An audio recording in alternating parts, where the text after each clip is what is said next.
If you strip away all the noise, all the status language, all the motivational slogans, all the glamorous nonsense people attach to money, wealth becomes a much simpler subject than most of the world wants it to be. There are really only a few ways to become rich enough that the word wealthy has any serious meaning.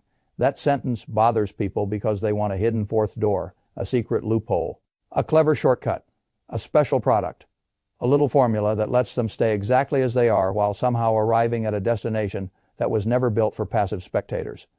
I have spent most of my life around businesses, around capital, around markets, around human ambition, and around the repeated delusions people use to explain why other people got rich while they themselves merely got paid. The less interested I become in decorative financial wisdom. I prefer the blunt version: wealth flows to ownership. That is the center of the whole thing. Not effort alone, not talent alone, not education alone, not even income alone ownership. If you remember that, nearly every serious money story becomes easier to understand. Almost every financial life becomes a long confusion dressed up as hard work. This is why the average person can work for 40 years and still not feel powerful, while another person, perhaps not even smarter in the usual sense, builds something or owns something or positions himself near something scalable and ends up with a financial life that looks almost unfair. It is not unfair in the way people think. It is structural. The world pays for control over scalable value differently than it pays for labor, even very good labor. That is the truth people keep trying to avoid. Now, because I know how the public hears sentences like that, let me say something before we go further. I am not mocking work. I respect work. I have enormous respect for the person who shows up, tries, endures, saves, and carries real responsibility. But respect and arithmetic are not the same thing. A person can be admirable and still be trapped inside a structure that never allows labor alone to turn into real wealth. That is what most people were never taught. They were taught how to become useful. They were not taught how to become capital allocators. They were taught how to become employable. They were not taught how to become owners. They were taught how to think about salary. They were not taught how to think about scale. This is why I say there are only a few real paths, and all of them eventually lead back to the same principle. You must own a meaningful piece of a machine that produces value. You can build that machine. You can buy that machine, or you can enter a machine built by others, rise high enough inside it, and convert your earnings into ownership before life teaches you the cost of waiting. That is the whole map. Everything else is commentary. Let us begin with the first path: you build it. This is the most romanticized version, which is ironic, because it is also often the ugliest in daily life. The public likes the magazine covers, the valuation headlines, the exit stories, the mythology. It likes pretending the journey was mainly inspiration, vision, hustle, and some special kind of charisma that ordinary people do not possess. That is nonsense. Building is less like inspiration and more like structural warfare. You identify a problem that repeats often enough and painfully enough that someone will pay to remove it. You design a solution that can be delivered more than once. You make the delivery repeatable. You make the economics sane enough that the margin survives reality. Then, and this is where almost everybody fails, you make distribution bigger than your own body. That is the key. A business that depends on your constant personal labor may become a good job. It rarely becomes a machine rich enough to make you wealthy, in the sense that really matters. This is the first great divide between people who start businesses and people who build wealth engines. A man can own a bakery and still own a prison, if the bakery collapses every time he leaves for 2 days. A woman can run a successful consulting practice and still be trapped, if every dollar depends on her calendar staying full and her energy staying strong. The public often calls these businesses. Fine. I call them labor wearing better clothes. A real wealth machine is different. A real wealth machine can detach from the founder's minute-by-minute presence. That does not mean the founder becomes irrelevant. It means the value of the thing begins living partly outside the founder's calendar. That is what makes the first path so difficult. The founder must do more than create. He must create something that can scale, and scaling is not the same thing as working harder. This is where people become confused, because in normal life working harder often improves the result. In scalable business, the founder is not being paid for effort in the way an employee is paid for effort. He is being paid, if he is paid richly at all, for having controlled a piece of something whose growth stops being linear. That is what the public keeps calling luck when it does not want to study mechanics. If a software company goes from $2 million in recurring revenue to $20 million, the founder's wealth does not rise because he personally typed 10 times faster. It rises because the machine's value is being repriced by the market, by private buyers, or by future expectation. That is ownership doing what labor cannot. This is why founders often seem absurdly overpaid to salaried people. They are not being paid for hours, they are being repriced for control. That difference is enormous. You can see it in every sector: technology, manufacturing, retail, energy, logistics, services. The sectors change. The principle does not. Find a repeatable demand. Solve it with enough quality that people return. Standardize delivery, control margin, expand distribution, keep enough equity that scale matters. That last part is crucial. I have watched countless intelligent people do almost everything right and still fail to become wealthy because they surrendered too much too early. They got excited by capital, they liked the validation, they wanted growth. Fine, growth is useful, but if you build a machine and then own too little of it, when the wealth event will not belong to you in proportion to your effort. This is why the first path is brutal. It requires uncertainty. It requires emotional resilience.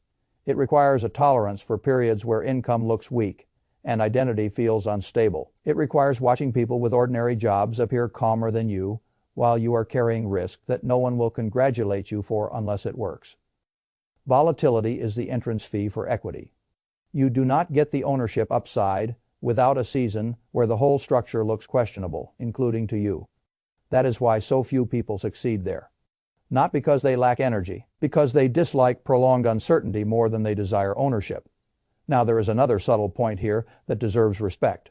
The founder path is not mainly about passion. This is one of the worst modern lies. Passion is nice for speeches.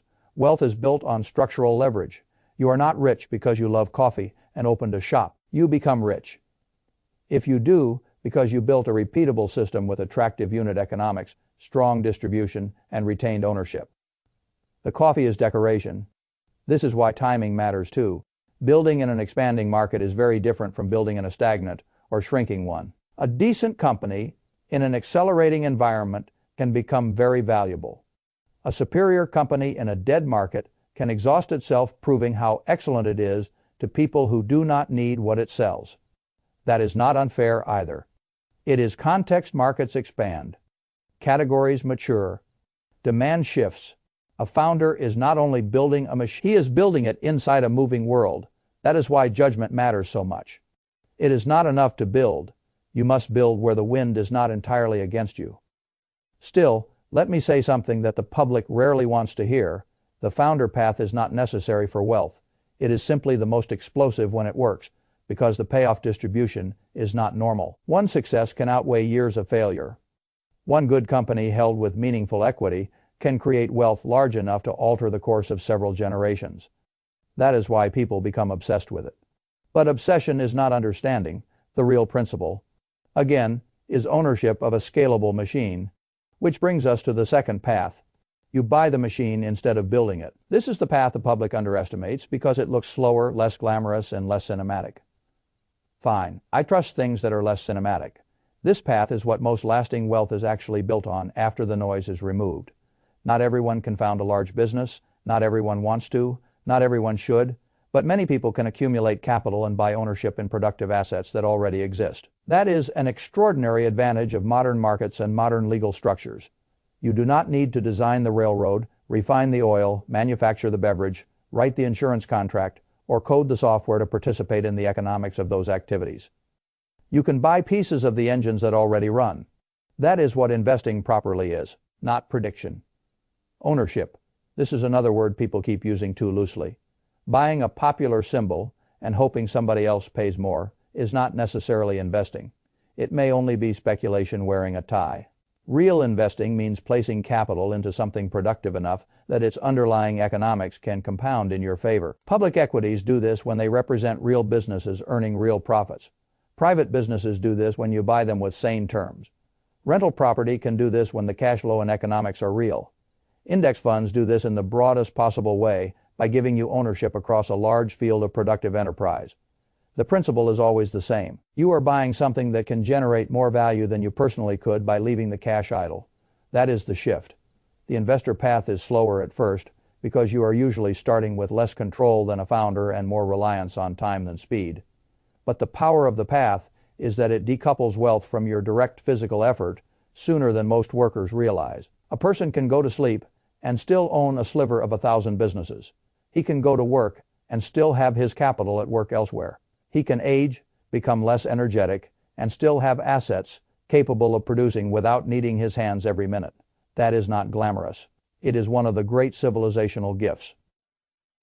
Now, because the public loves misunderstanding this, let me say what the investor path is not.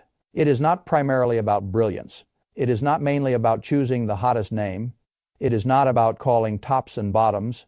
It is not about making oneself feel sophisticated through constant activity. The edge is usually in staying in productive assets long enough, reinvesting sensibly, avoiding catastrophic error, and not interrupting the compounding with emotional stupidity. That is what people hate, because it sounds too plain. Fine. Plain is often profitable.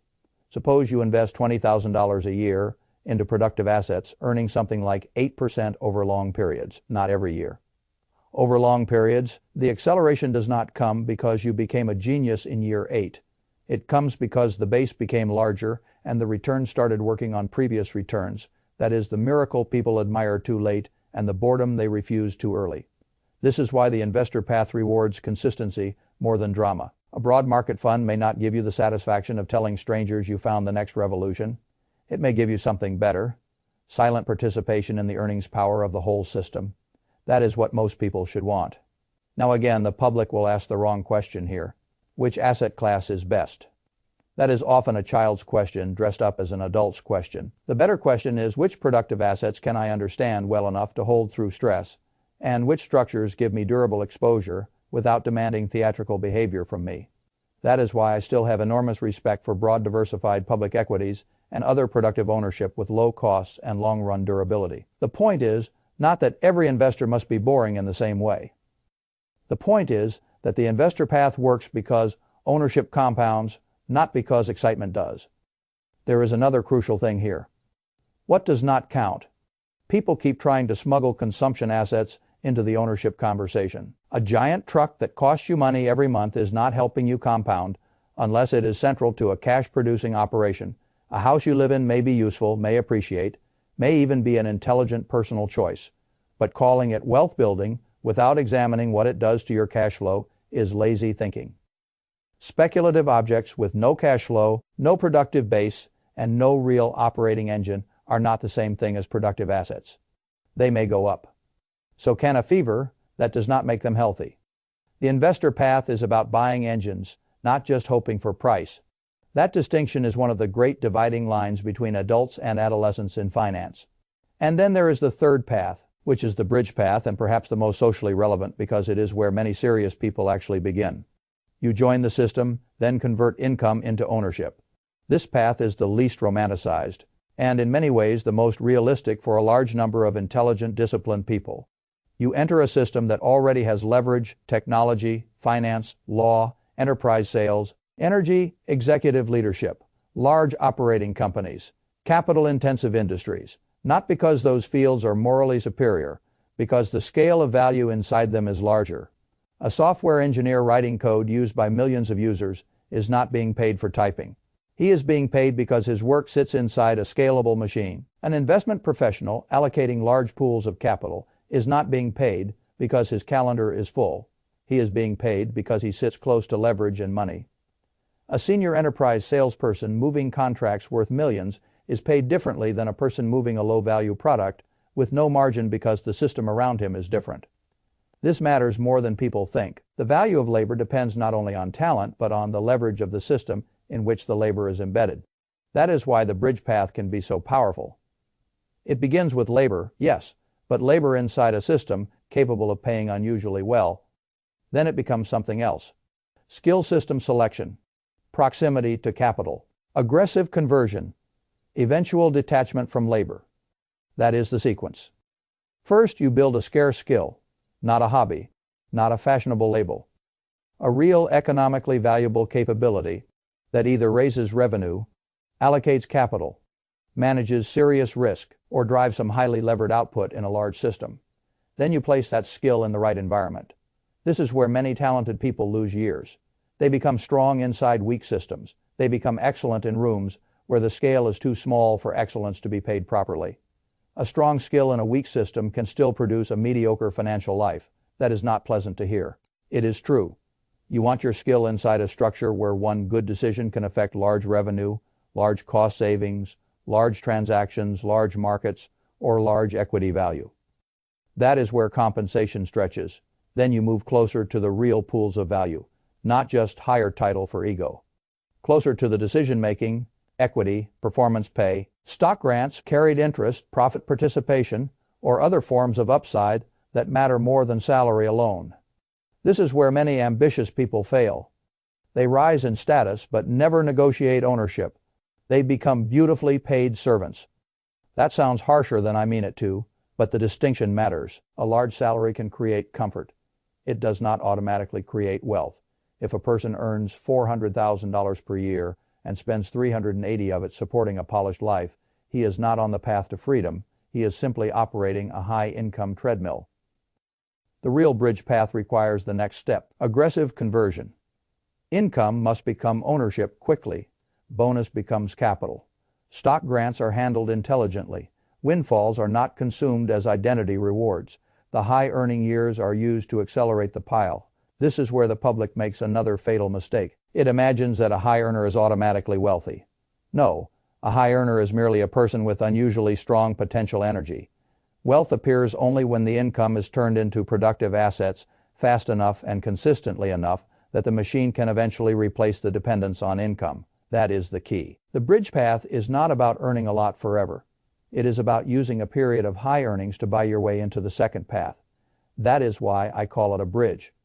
At some point, the person wants labor to become optional. Not because work is shameful, because freedom matters. If all your wealth comes from your body continuing to perform at a high level in a specific role, then you have not escaped dependence. You have only made the dependence more luxurious. The bridge path becomes powerful when it ends in ownership. Now, I want to say something that will irritate many people, which usually means it is worth saying. Most people fail on all three paths for the same reason. They misunderstand what the money is for. The founder starts strong, then gives away too much, loses margin discipline, or builds something that never detaches from him. The investor begins, then interrupts compounding with fear, greed, boredom, or speculation. The high earner enters a great system, then spends the leverage instead of converting it into ownership. Different path, same failure. Money got confused with income. Income is not wealth. Income is feedstock. Wealth is what happens when feedstock is turned into control over assets that can keep producing after your next pay period. That is the distinction. Everything else is decoration. This is why I am not impressed when someone tells me he earns a lot. I want to know what percentage of his life is still built on hours and what percentage is now built on ownership. That is the real question. The world trains people to admire the wrong scoreboard title: salary, visible lifestyle. The correct scoreboard is much quieter. What do you own? What does it produce? How dependent are you on your own calendar? How durable is the machine? That is the adult version. There is also a psychological cost to each path, and people underestimate this badly. Building requires you to tolerate instability and identity risk.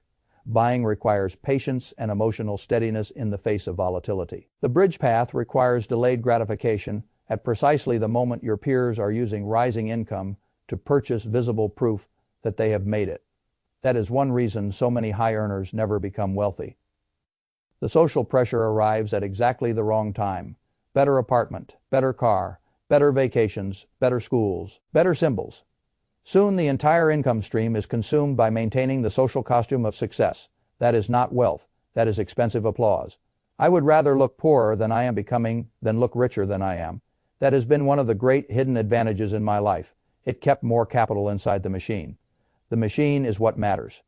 Now let us return to where I began. There are only a few real ways. Build the machine, buy the machine, enter the machine, and turn your labor into ownership fast enough that labor eventually becomes optional. Those are the paths. Each one is straightforward enough to understand. The difficulty is not comprehension, it is execution. Execution asks things from people that ordinary social life does not usually reward immediately. Clarity, discipline, patience, risk tolerance, resistance to status games, willingness to let boring be powerful, willingness to look wrong or behind for a while, willingness to endure the early years when the pile is still too small, the business still too fragile, or the income still too tempting to consume. That is where fortunes are quietly won or lost. The public sees the ending and invents stories about luck, privilege, magic, timing, or talent. All of those can matter, fine. But underneath nearly every serious wealth outcome, there is still the same simple law. A meaningful piece of a productive machine was owned long enough for scale, cash flow, and time to do what labor alone never could. That is the honest version. And if you want the shortest version, it is this. Income has a ceiling. Ownership does not. That is why the world pays owners differently than workers. That is why founders can become rich quickly when scale arrives. That is why patient investors can become rich quietly when compounding finally becomes visible. That is why high earners either become powerful or merely expensive, depending on whether they convert.